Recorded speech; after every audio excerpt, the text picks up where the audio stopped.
This is the Real Estate Investing 365 podcast, your go-to source for real estate investing strategies so you can start living the life you want and get where you want to go.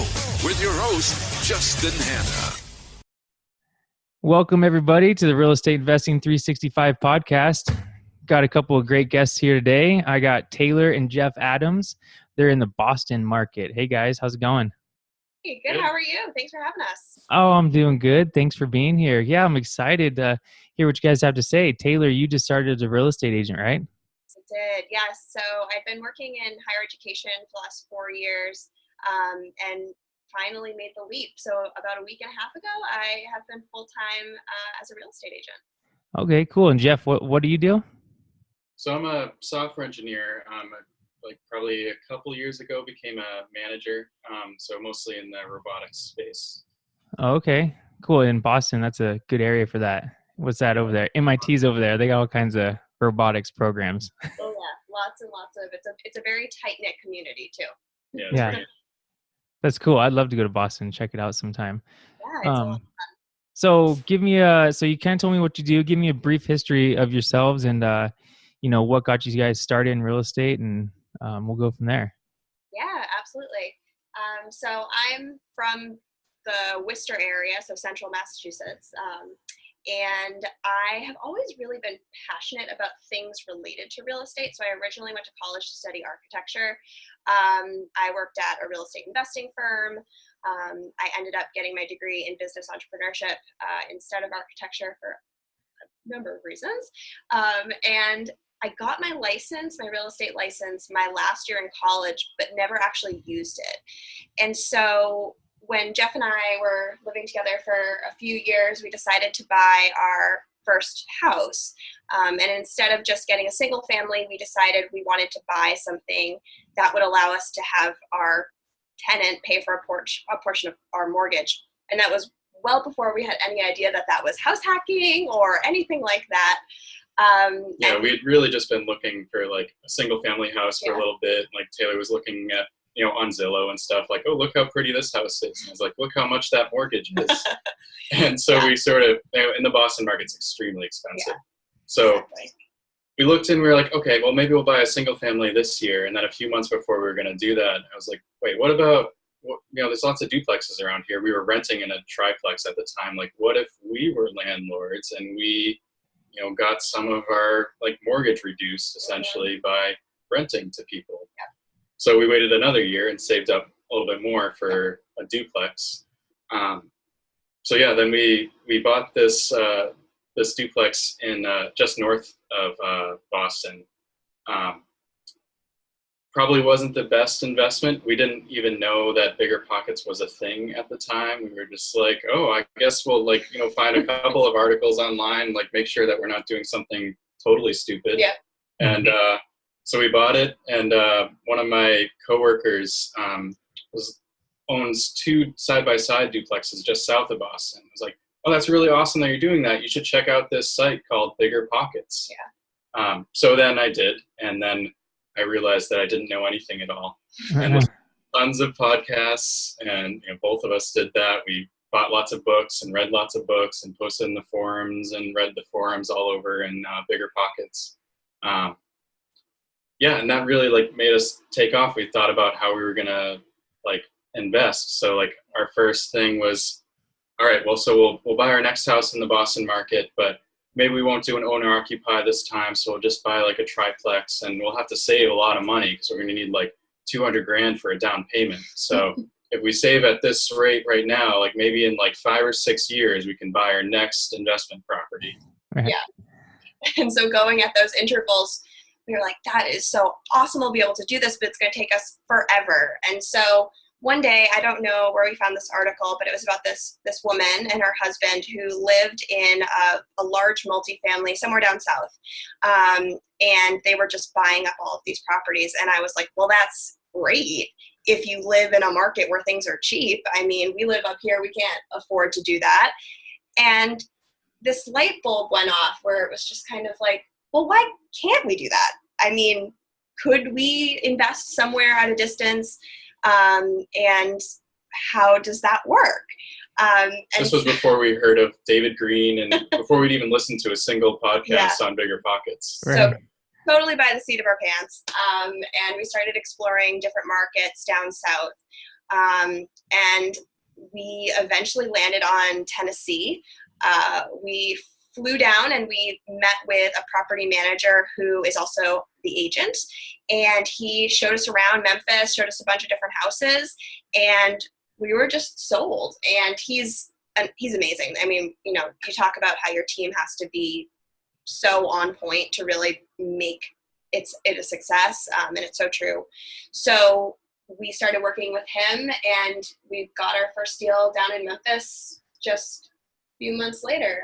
I'm not even sure what that timeline looked like. Yeah, I think it was 9 months after we bought the duplex north of Boston, we bought our first single family in Memphis. Yep.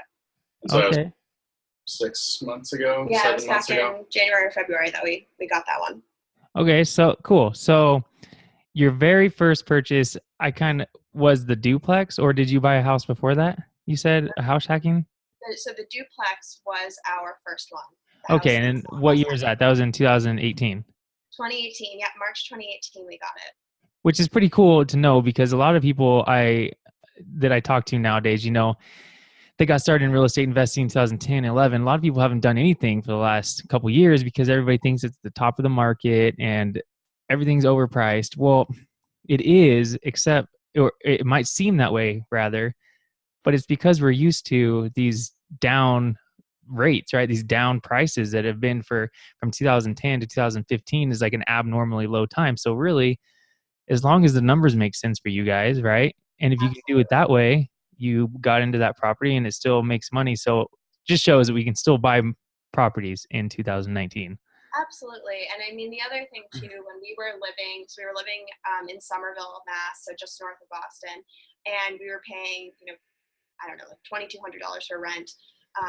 And that was essentially a mortgage. So we're thinking, well, we don't want to rent forever because it's not going towards anything. We really want to buy something, but how can we buy something that we would want to live in, but we could actually afford? And so house hacking was the solution to that. Sweet. And it was really we wanted to get rent, and we also bought a fixer upper. So Yes. It was sort of like the two pieces of it. So yeah, we probably overpaid, like, you know, maybe in a couple of years, like it'll be worth less than we bought it for. I don't know, who knows, right? Yeah. But we're still adding value to it. We're getting rent every month. We're paying, like, I mean, at this point, I think we're paying like $800 less a month than we were when we were renting. So like that's a huge win already. Yeah. And then, you know, what we're going to end up doing is probably condoizing the units and selling them off later. So around here, you can do that and you make a lot more on it. Yeah. So in the end, we're going to make money on it. Yeah. Right. Yeah. Pretty cool. So, yeah, no, that's a great strategy. Kind of the appreciation and the cash flow. It's kind of that's what we're shooting for either way. At least what we should be shooting for. Don't just bank on one or the other. Yeah, exactly. So let's dig in on that a little bit more. So since that was your first property, neither of you had owned a home before the duplex, right? So what type of a loan did you end up getting for that property? So we did an FHA for that. So I think we ended up paying 4% down. Yep, 3.5. Was it 3.5? Yeah. Anyway. Okay. So for those who don't know, FHA is a First-Time Homeowners Association loan, right? FHA. Federal Housing Authority loan. It is, you don't necessarily have to be a first-time home buyer. That actually is something that a lot of people think. And now that I'm a real estate agent, I can explain that to people. Yes. But actually, it is just a loan that allows you to pay less by the Federal Housing Authority. And there's another version of that, which I wish that we had gotten, a 203K, which would have allowed us to pay construction costs within the loan. But we didn't get that. We just got a standard FHA, so we could put a small percent down on the property. So you're able to buy up to 4 units, right, with the FHA loan? Yeah, Yes. And it's pretty cool because it has tiers where, like, you know, if you have a single unit, you'll get this much, and it depends on the market. You know, like different towns have different amounts that they'll allow. Around here, like a single family house with an FHA, the last time I looked, you could get like $550,000. That's because the Boston market's so expensive. But like with a 3-family house, that goes way up to like 800,000. And your monthly payments are really high because you're putting less down, but it gives you a really nice entry. So if you can balance out the numbers, it's really nice. Yeah. Yeah, definitely. Okay, so how did you guys find it? Did you guys use an agent, or how did you come across the deal? We used an agent. We looked in a bunch of different areas with her. And this was really, we always talk about this, this was one of the only properties that didn't need a full gut job. A lot of the places that we saw, we wouldn't be able to live in them immediately. There was one in downtown of the area where we live, and the return pipe was leaking on the floor. Gross. There was 1 million people, and like we would go down in the basement, there's pipes leaking, there's asbestos strap everywhere, there's scorch marks around all of the light sockets and stuff. We were like, wow, we've never owned a home before, and we'd have to live in this. That seems scary. This actually livable. It's a lot of cosmetic. It actually was built in 1890, so it's old and it needs a lot of work, but it's much better than some of the other places that we lived. Cool. Yeah. So there's a ton of old properties out there. I'm out in California, and we have an old property, and it might be like, built in the 20s, and they want a historical whatever reference to that property. But in Boston, man, there's properties that are 250 years old, right? Absolutely.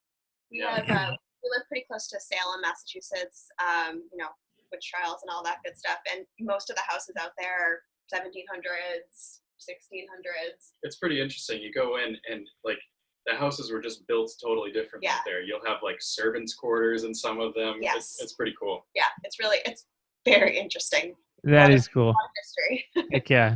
Well, that's cool. So what were the key factors that led you to being able to do this? Because a lot of people, they have this idea and they think they want to go do it, and they're like, it just never comes to fruition. You know what I mean? They just analysis by paralysis, and they just sit and wait for years and years and never make it happen. So what do you know of any key factors you think that kind of really got you just moving on this?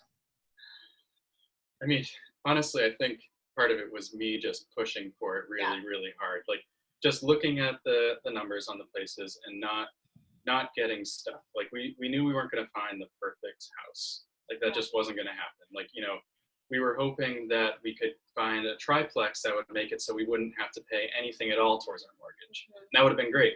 But when we were looking at the time, it was, like December. And so the inventory was really low, but we wanted to buy before spring when the prices shot up. So we're like, well, we're not going to find the perfect place. So let's just find a place that works well for us, where the numbers are still good. And so, we basically just decided to not go for perfection. And it was going to be a fixer-upper anyway. So we knew that we'd make it better over time.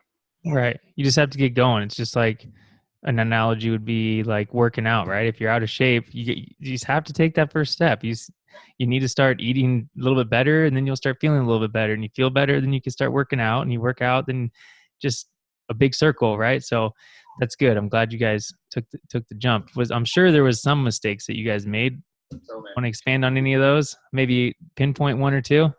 I mean, like we always say, like if we were going to do it again, we probably wouldn't buy this house. And maybe that's true and maybe it's not. But like, there's problems with the house for sure. It was built in 1890 and there's a literal like cliff behind the house. Like it's like 10 feet from where I'm sitting. There's like a 50-foot cliff. Yeah. And it comes right down to our house. So all of the water just rushes right into our house. And so the way that houses are built here, at least, is we have these fieldstone foundations, and then you have a wood plate that sits on top of those. And, built way back in the day, they weren't pressure treated wood. So if there's water coming and they rot. So we have some rot there. And so, that's like reno that we can do to the house, but it's not value add, right? It's not like a cosmetic repair to like make a bathroom really nice. So we'd probably avoid issues like that. Yeah. And I think the other thing too, because of, just the prices around here and getting into this house, and like Jeff was saying, some of the problems, we put ourselves in a situation where we had to do a lot of the work ourselves. We couldn't afford to pay someone to do all of the work that needs to be done with the property. So that takes away time from us to be able to analyze deals or, to be showing houses or whatever we need to do. Right now, for instance, our tenant just turned over and we are in the process of laying down new flooring. We just put up a new ceiling, and we're doing that all ourselves. And that's time that we're just, putting into the property, which is, sweat equity. It's amazing, but it's also taking away time from other things. So it's opportunity cost. But on the other hand, the mistakes are great because we learn so much from them. Like, a house built in 1890 just has so many problems to learn from, right? It went through all of the things that you could go through. Like, there's asbestos, there's lead paint, there's this foundation issues. Like, we've just learned a ton about houses, so we know what to look for, especially in this area moving forward. Yeah, no, definitely. And yeah, like you said, there's always opportunity cost, but for the first couple of deals, I think it's great to like learn it, like you're saying, and really get in there. So then if their next deal, if you get another deal in Boston, then a contractor can't kind of come and pull the wool over your eyes and take advantage of you quite as much. But that's one of my goals is get an assistant or something, like kind of push the stuff off, and say, well, okay, well, I need to focus on finding deals, and I'm not going to focus on going over to that house and doing yard work today. Exactly. That's kind of finding that balance. Yeah, finding that balance. Well, cool. Well, good. That sounds like it's working out great for you guys. So you said now you have a 5-unit property down in Memphis and a single family in Memphis, correct?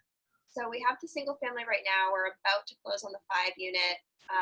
If all things work out in the next, few weeks or so. We're certainly learning a lot from that one. Yep. Our first commercial purchase. So the loan process is just completely different. Yeah. Tell me a little bit about that. What's different between a commercial loan and so what is a commercial loan? Why would you need it? Just because it's 5 units, or what is it? Tell me a little bit. Yeah, so it's basically, for a residential loan, like a standard loan, you get 1 to 4 unit count. That's, like basically normal people buy that. For commercial, they consider 5 and above. It's typically a company or some sort of organization that buys that. A 5 units obviously is really small, so you can still, it's still a lot of individuals doing that. But for the banks, they just send it to a different department. Like, you don't work with the same people for anything. Insurance is different. It's just considered a different asset class. It's multifamily. So the loan process is it's not as much about you and we don't send in W-2s for that one. We just send in our tax returns from the previous year. So they make sure that, we made a decent amount of money. We should have enough in savings. But then it's, there's all sorts of paperwork. We're going through Wells Fargo for this loan. And I'm sure all the other big, national lenders have this, but there's just a lot of paperwork to do. It takes a long time to go through the process. I think the big difference between the residential, a loan for a residential property and for a commercial property is that for residential, it's all about the buyer. And for a commercial property, it's all about the property itself. So what is it going to cash flow? What do the adjacent properties look like? What's the environmental impact? They want all of that information. So I feel like when we get a residential loan, I'm like, oh yeah, I got all those documents there. I have them filed. I have my organizational system. And then with this commercial loan, they're asking me for things that I wouldn't even know where to start looking for that. So it's just complete learning curve. And that's kind of the really exciting thing about real estate is right when you think you're like, I got this figured out, you don't. Yeah, there's always something more. Yeah, exactly. And that's kind of a cool thing about commercial too, is what I like. That's why I try to focus on buying 5 or more units, is because it's not just based off of comps, right? It's based off of a little bit of comps, but off of the income that the property makes. So if you can raise the income by adding washer and dryer units, it makes some money, or you can add storage units on the property, or you can have the tenants stop paying for water or start paying for water or trash or whatever that you're paying for. Well, as soon as you raise that profit, right, that price goes up a significant amount. Depends on all the different factors in commercial loans. So that's cool. That's great.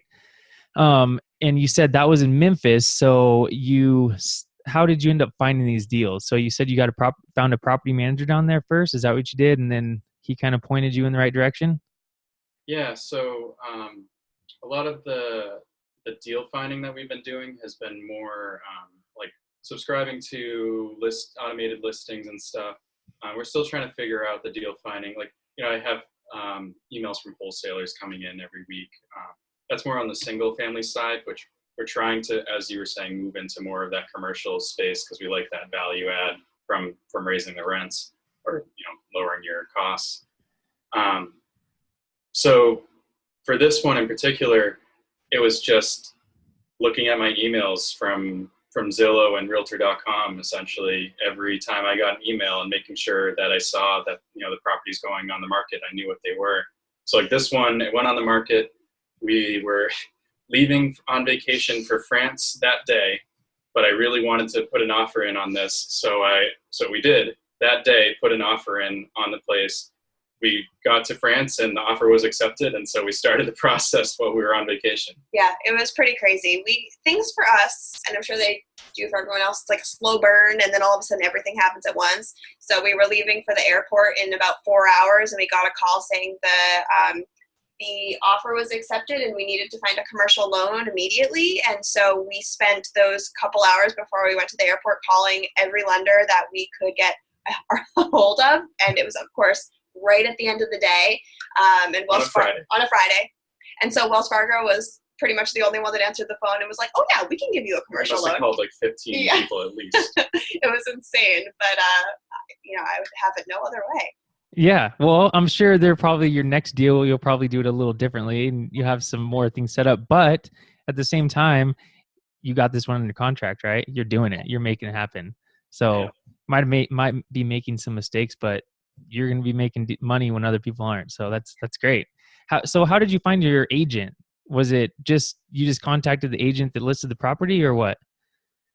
So this one, we're actually still using the property manager as our agent even for this one. So representing us, which is nice because he's doing things like he went there for the inspection and did, walk through the whole thing, sent us videos and pictures.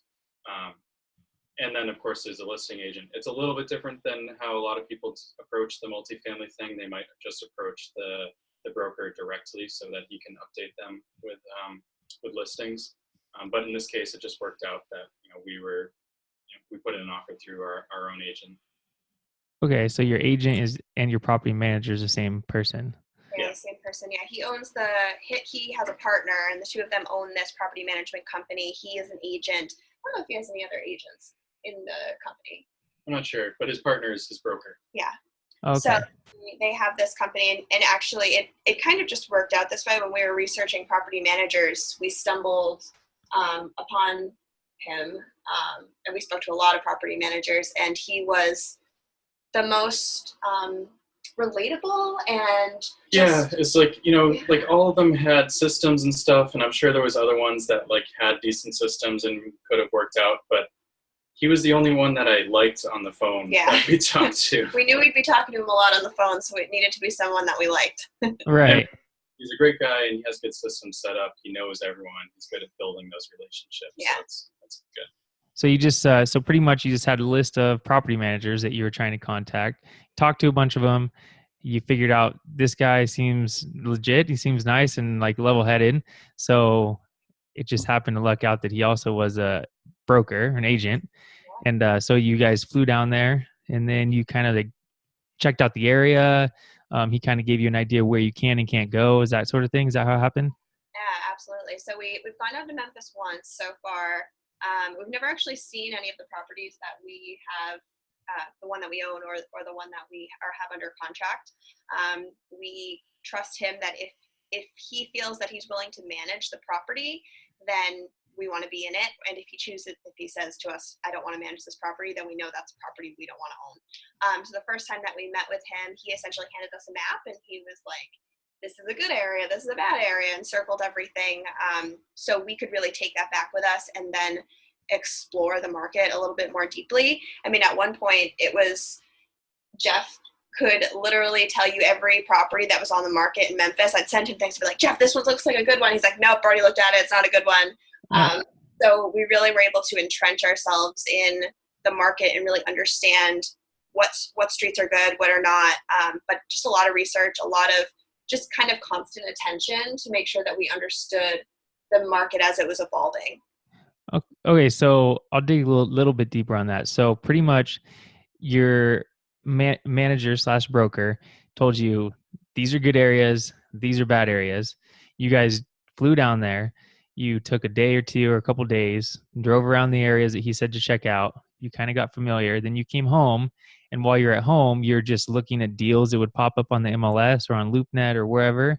And then you would kind of just look on a map, or how would you know, like, okay, this is on 19213 45th Street. How would you know where that is in relation to, what is good or bad?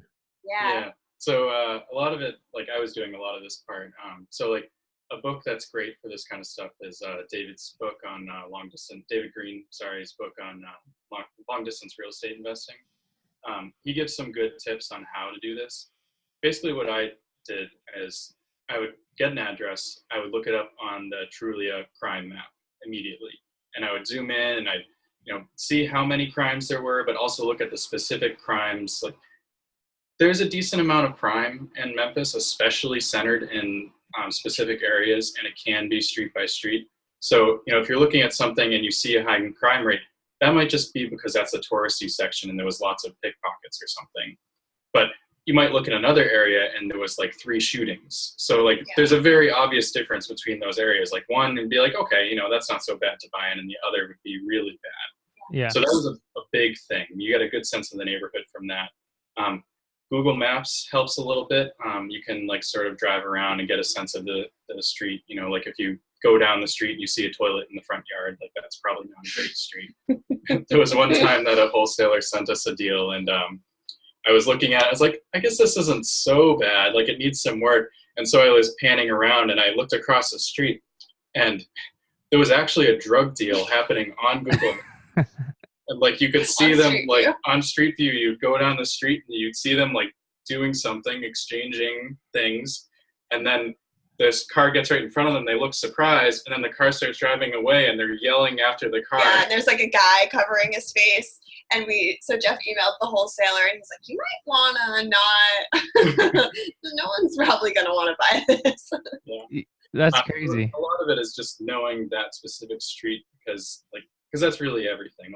I look at the rents for the area and the price and how that matches up, and you can go into depth on that. But the biggest thing is are people going to want to live in this area?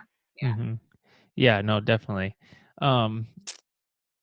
Yeah, I've never heard that about seeing a drug deal go down on Google Maps. I have in the past that there has been some crimes that have been caught on Google Street Maps because they're driving around so often. So just be aware. The eyes are everywhere. They're everywhere. I know. So you mentioned wholesalers. How did you get on the list of wholesalers? Or how do you even find wholesalers, first of all? Well, first, what is a wholesaler? If somebody doesn't know. So a wholesaler is essentially someone that goes around looking for deals. So they might send out direct mailers. They might door knock. They're the ones on the ground that are just finding people who want to sell their house. So what they'll do, and there's a variety of ways to do it, and there's a variety of legal ways to do it that I'm not super familiar with.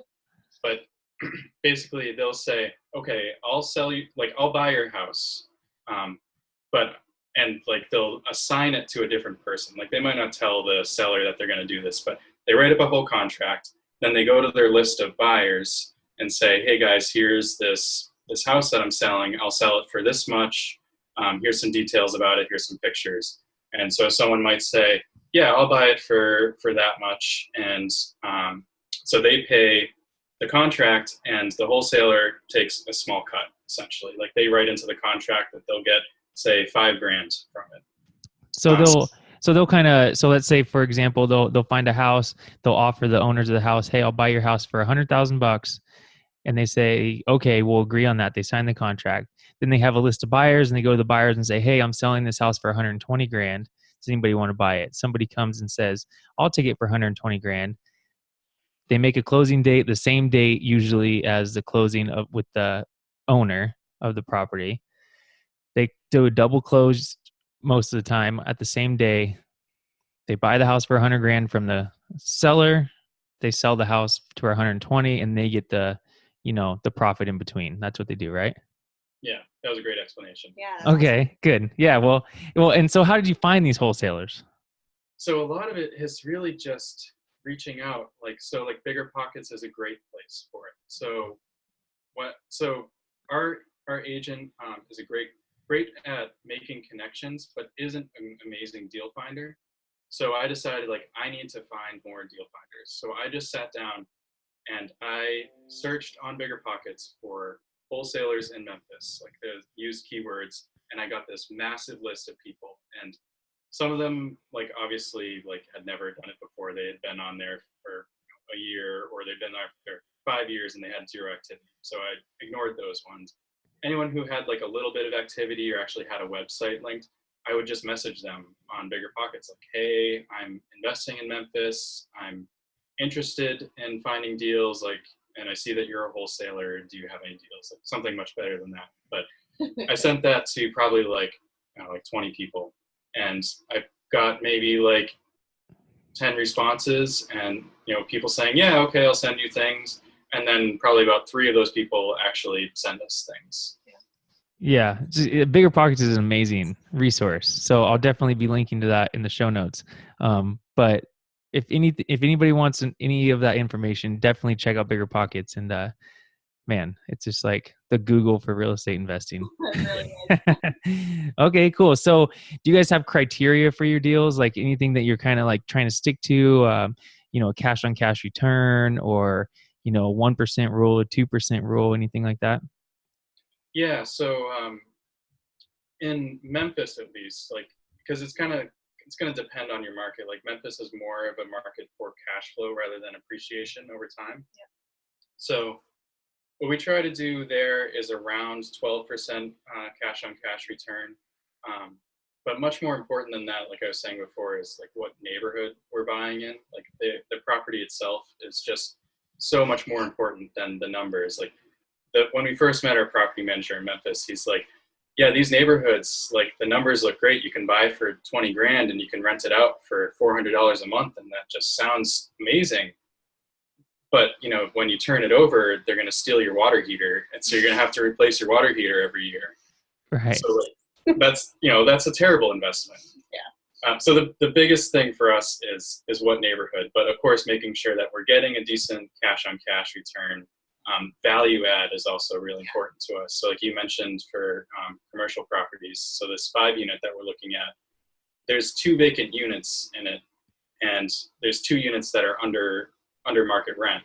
So we're going to buy that. We're going to raise the rents. We're going to try to reduce expenses. We have a conservative plan to double the value of the property in a year. So like that's huge, right? Because we can refinance out all of our money, or we can sell it and just get a bigger deal. So it's really sort of 3 things, I guess: the value add, some cash on cash return, of course, and then most importantly, the neighborhood that we buy. Yeah, that's great. So did you find your contractor from your property manager? Yeah, we met a lot of resources through him. They're all, they've all been great so far. Yeah, he has great connections in the city. So he's just, anything that we need, he's just bringing it in for us. So that's been fantastic. Yeah. Okay, cool. Well, that sounds great. So you had mentioned that maybe in a couple of years you'll turn over this property and maybe go into a bigger property or what. So where are you guys kind of headed? Like, what's your goal? Maybe, let's say a 5-year goal. Do you have a unit goal, or what's the plan? Leave your guys' jobs, retire in Fiji, or what? What's the plan? Yeah. Yeah, I wish. That'd be great.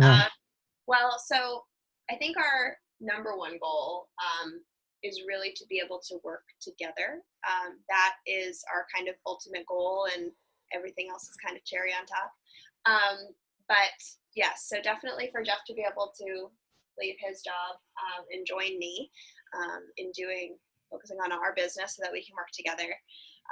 And then we want to move into the multifamily space, larger multifamilies, and continue with that. We'd love for it to be more quote unquote passive at some point. Yeah, and really, we don't have unit count goals specifically. It's more profit goals. Sorry. Yeah. So it's really, our profit goals are, in 5 years, what we've been aiming for is 300 grand a year from rentals.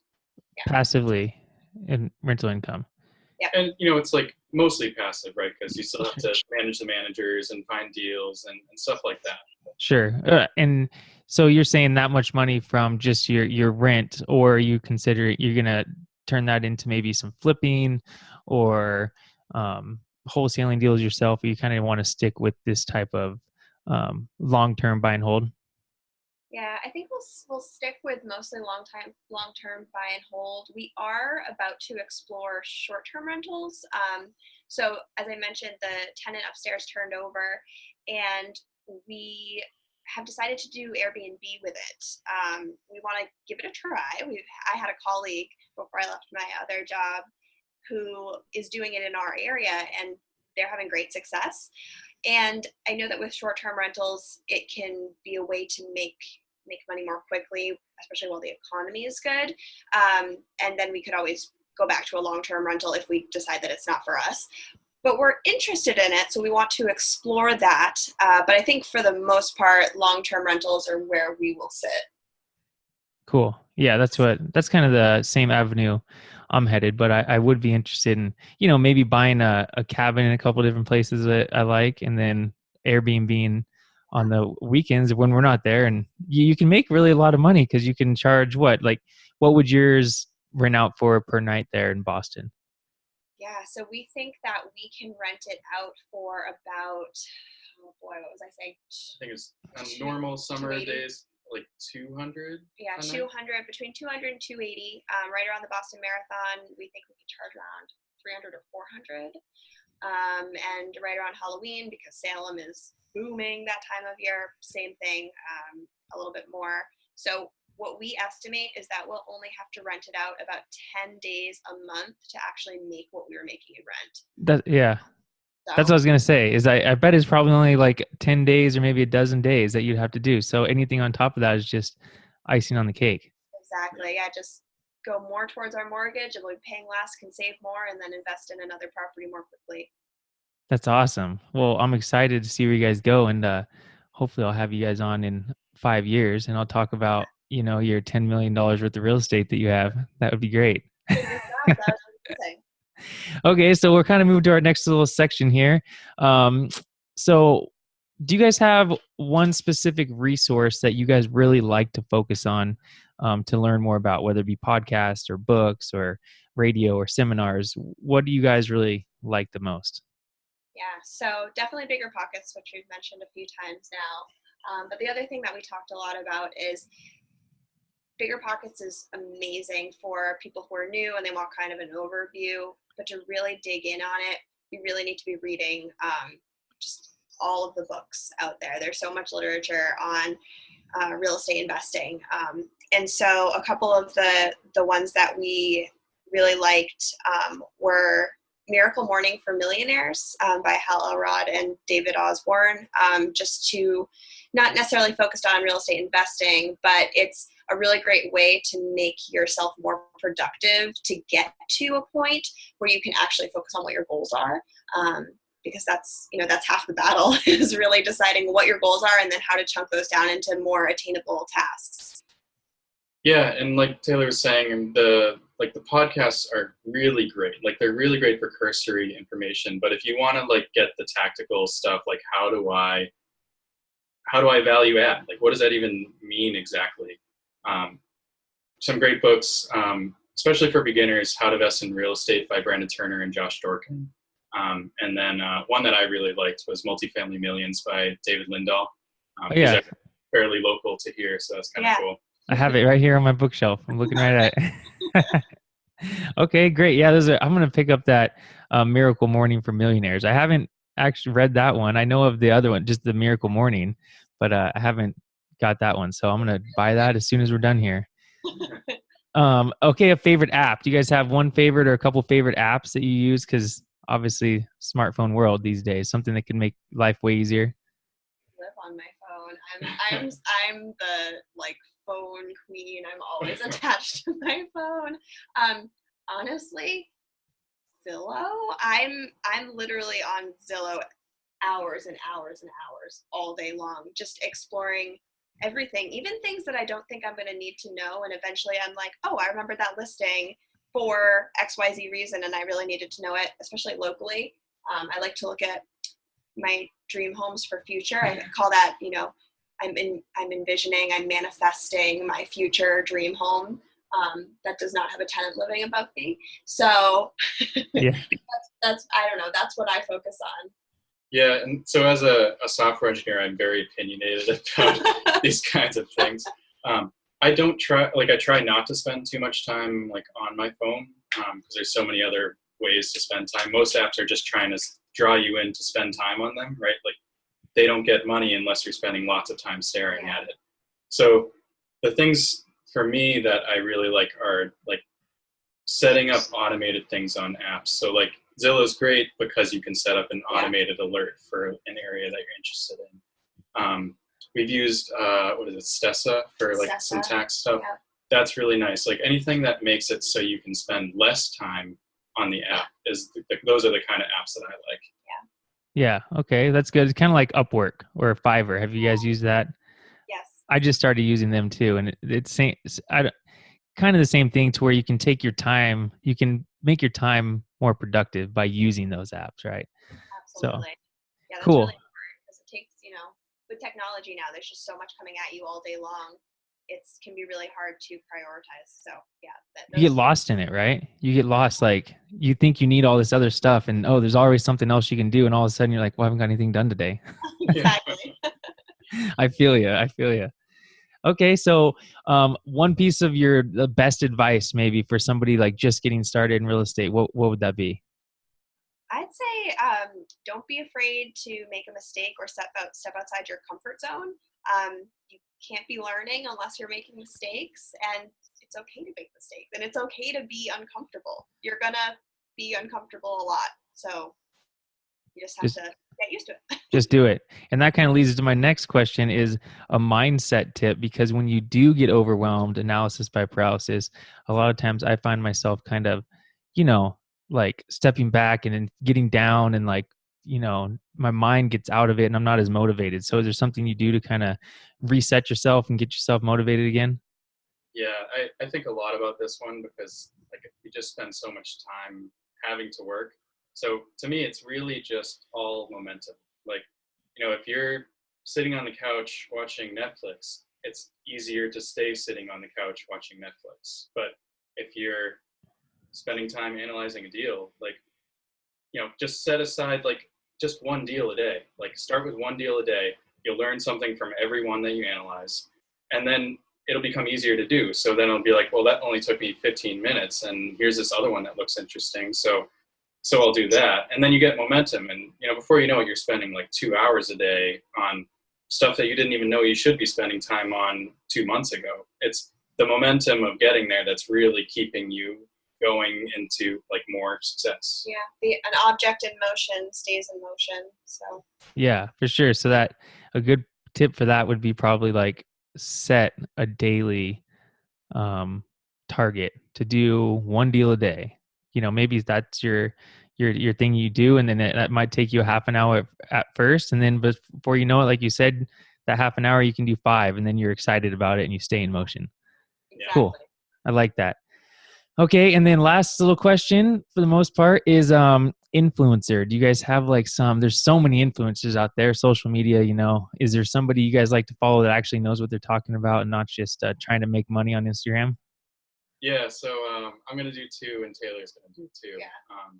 So there's 2 obvious ones, but they really have to call them out. Brandon Turner and David Green, the hosts of the Bigger Pockets real estate podcast, they're great. I mean, they like every time either one of them talks, it's like, wow, that's, you really kind of made me feel a little bit more motivated to go do something today because they have so much success and they want to see other people be successful. So I think that's really cool. Yeah. And for me, so Ben Kinney and Jillian Harris. So Ben Kinney isn't really so much big on on social media in the way that maybe a Brandon or a David are, but he is incredibly inspiring and motivating whenever I've heard him speak. And then Jillian Harris, I'm not sure how many people actually know who she is. So she was one of the people who did Love It or List It, and now she's an interior designer, and she's become this huge social media presence, who is really focused and pushing values around being more sustainable and in all of the work that she's doing. So I think that she's really inspiring, and I love listening to her talk about the things that she's working on with her family and in her work. Great. Well, those are awesome. I'm going to follow Jillian Harris, and I do love Ben Kinney. He was on Bigger Pockets podcast a while ago, and I've listened to it probably 5 or 6 times, just like, man, what are you doing? What are you doing in life? You need to jump on the ball. It was so good. Okay. Well, is there anything else you guys like to say? Any tips or anything else that you might recommend to people? Yeah, I think the last thing that I'd like to say is that don't let other people dictate your path. Just because someone else isn't willing to do something doesn't mean that it's the wrong path for you. I think that a lot of times when you're new in real estate, people have heard lots of horror stories about things happening, and that can be really scary. But that's okay. Just because it's not for someone else doesn't mean it's not for you. Definitely. Cool. And then do you guys have anywhere somebody can find out more about you? Instagram, following? Yeah, so I'm not huge on social media, but you can always email me. My email address is jeff.adams.c, C as in Charlie, @gmail.com. And I am big on Instagram. So Taylor_C_Adams on Insta. And then my email address is just taylorcadamsrealtor@gmail.com. Okay. And because you are a real estate agent in Boston market. So if anybody's looking. Yeah, absolutely. Come to me. So I work with Coldwell Banker. I'm on a team, Reliable Results. We work North Shore area and New Hampshire. So would love to work with you. Great. Well, Jeff, Taylor, thanks for being on the show. I appreciate it. I will link to all this information in the show notes. And if you guys want to buy a house in Boston, an Airbnb, reach out to Taylor. Awesome. Thanks so much. It's all right. great. Thanks for being on, guys. Thank you. Thank you. Bye-bye. Bye.